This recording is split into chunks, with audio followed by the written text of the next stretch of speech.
I've heard from some of your former colleagues that Secretary Kennedy's office himself actually stood in the way of some of the data modernization efforts that were underway, including a project that would bring closer to real-time data on 127 nationally notifiable diseases.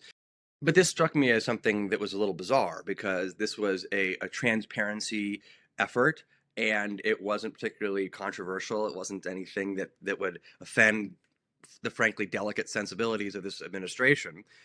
It was just bread and butter, or mom and pop, as you say, epidemiology. And you're telling me that the secretary delayed that. What I could just tell you is I didn't speak with his office about it, but I just know that at this time we were asked to pause it, at least the You were launch. asked to pause it, which that's a delay. I mean, yeah. I mean, I think that's news that people would like to know because, again, I think there's some sense outside of our bubble.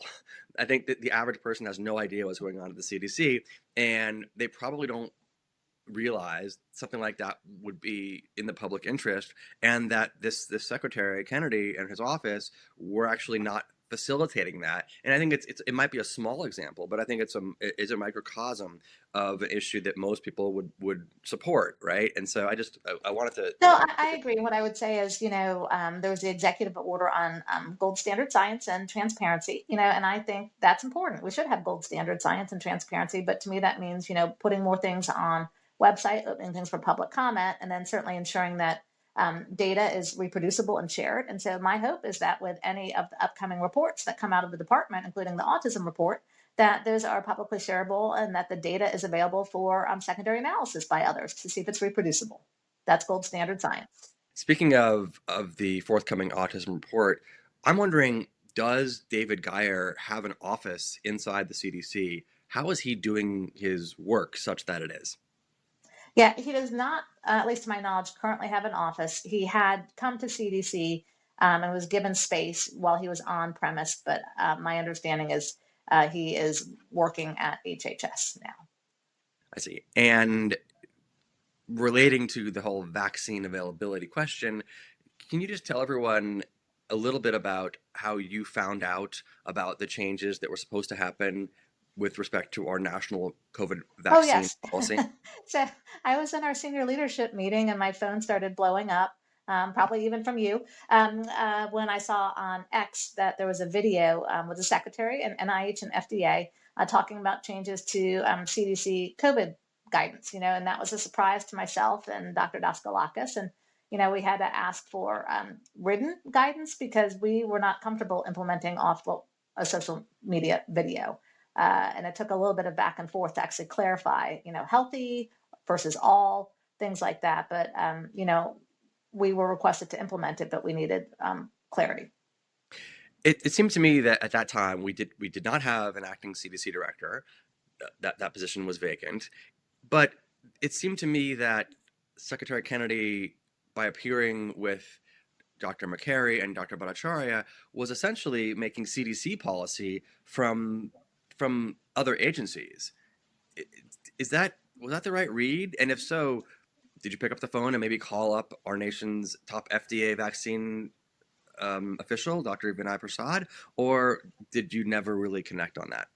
Yeah, so I'm not sure if that was necessarily my read on it. I do know that the secretary did step in, and sign ACIP memos as the secretary, since we didn't have a designated acting CDC director. When we saw the video, we reached out through our HHS counselor and to other officials just to get clarity and guidance and to see what the actual written memo was. We did also ask for some of the data behind it, which, to my recollection, we did not receive.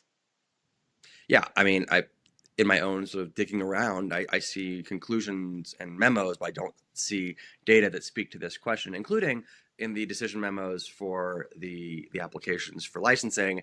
There is not data that would supposedly be there to lead to the kinds of conclusions that we read. I will step off the perch now on that topic and just ask you to wrap up our conversation with just some reflections on some of the things at the CDC over the last 11 years. What are some things that you think you're really proud of from your time there? Yeah, I look back and I think, particularly at the injury center, there were a few things that I was really proud of. And one was the bipartisan support we had under President Trump to actually get the firearm research program restarted. And there's been work that has just been shown that on the anonymous reporting system, school shootings, suicides have been averted. And so we know that, some of these programs can truly save lives, and that, violence is a public health problem. It's preventable. We used a lot of the tenets from what we know about, mental health and prevention in response to the actual shooting at CDC as well, to protect our staff and long term trauma. I was also very proud of the suicide and overdose prevention work that we grew at CDC, and how that has had an impact nationally. And then I'd say certainly in my last couple of years when I was in the office of the director, so proud of our senior leaders for how they're able to do more timely data. I'd say much more relevant publications in our morbidity, mortality, and weekly report journal. A lot of the visualizations that happened with that, um, and just really everybody working together across whatever center they were in to protect the American public. This was my dream job. I love what I did, and appreciate the impact I had. As an ER doc, I would save the patient in front of me, but in this role, I could focus on population. So I was really honored to have that opportunity for so long. Dr. Debra Houry, thank you so much for your service and for joining us here on MedPage today. My pleasure.